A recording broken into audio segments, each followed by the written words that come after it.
आप सभी को जय मसीह की रोशनी विद बाइबल कहानी चैनल में आप सभी का स्वागत है। इस चैनल को लाइक और सब्सक्राइब करें ताकि अगला वीडियो सबसे पहले आपको मिले।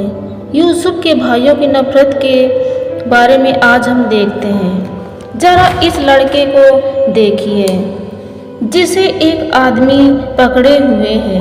बेचारा कितना दुखी लग रहा है। प्रियो, क्या आप जानते हैं वह कौन है?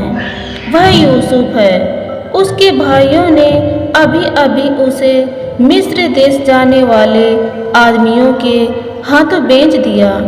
मिस्र में यूसुफ को गुलाम बनाकर रखा जाएगा। आखिर उसके सौतेले भाइयों ने उसे क्यों बेच दिया? क्योंकि वे यूसुफ से जलते थे। पर किस लिए? प्रियो, क्योंकि उनका पिता याकूब यूसुफ से सबसे ज़्यादा प्यार करता था। इसलिए उसने यूसुफ को एक सुंदर सा लंबा कुर्ता बनवा कर दिया। यह देखकर उसके बड़े भाइयों ने उससे जलने लगे और उससे नफरत करने लगे। मगर प्रियो, यूसुफ से नफरत करने की उनके पास एक और वजह थी। प्रियो, यूसुफ ने दो स्वप्न देखे थे।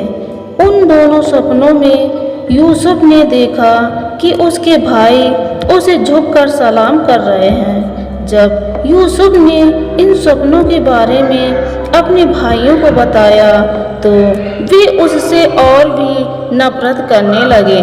एक दिन यूसुफ ने 10 बड़े भाइयों को किसी दूर जगह पर अपने पिता की भेड़ बकरियां चराने के लिए गए। तब याकूब ने यूसुफ से कहा कि अपने भाइयों के पास जाओ और देखो कि सब कुछ ठीक ठाक है कि नहीं। प्रियो, यूसुफ झट से चल दिया।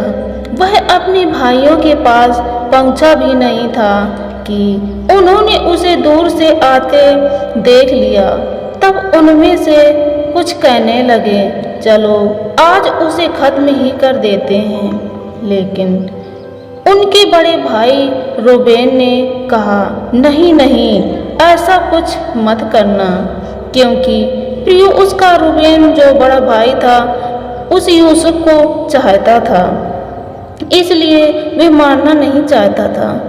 प्रियो, आगे देखते हैं। इसलिए उन्होंने यूसुफ को मारा नहीं बल्कि उसे पकड़कर एक गहरे गड्ढे में डाल दिया। फिर वे बैठकर सोचने लगे कि यूसुफ के साथ क्या किया जाए। प्रियो, उसी वक्त उन्होंने कुछ इस्माइली लोगों को वहां से जाते देखा। इससे यहूदा ने अपने भाइयों से कहा, क्यों ना हम इसे इस्माइलियों के हाथ बेच दें। इस बात पर सब राजी हो गए और उन्होंने यूसुफ को चांदी के 20 सिक्कों में बेच दिया। कितने मतलबी थे वे। उन्हें अपने भाई पर जरा भी तरस नहीं आया। लेकिन अब वे जाकर अपने पिता याकूब से क्या कहते हैं? प्रियो, उन्होंने एक बकरा मारा और उसके खून से यूसुफ का पूरा कुर्ता रंग दिया। फिर वही कुर्ता लेकर वे अपने पिता के पास आए और कहने लगे, हमें यह कुर्ता मिला है। देखिए, वही यह कुर्ता का तो नहीं, कहीं यह कुर्ता यूसुफ का तो नहीं।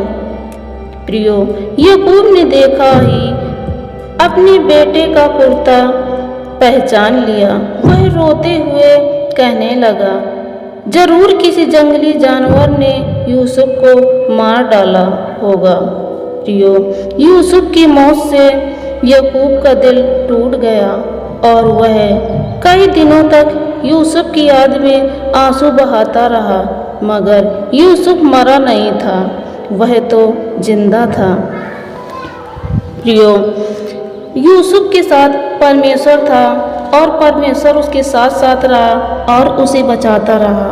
हम देखते हैं उत्पत्ति 37 का 1 और 35 वचन।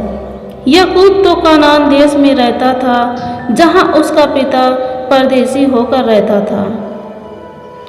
उसके सब बेटे बेटियों ने उसको शांति देने का प्रयत्न किया, पर उसको शांति न मिली और वह यही कहता रहा, मैं तो विलाप करता हुआ अपने पुत्र के पास अधोलोक में उतर जाऊंगा।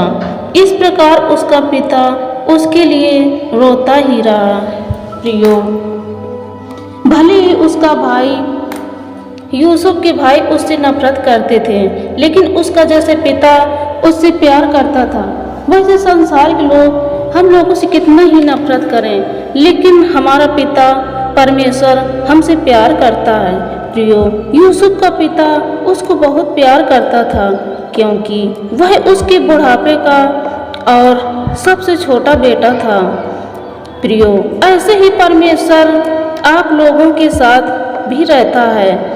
जो परमेश्वर के वचन पढ़ता और उसकी खोज करता, प्रभु हमेशा उसे बचाता है और आशीष करता है। मेरे प्रियो, परमेश्वर के वचन के अनुसार चलिए और उसे प्रार्थना करिए।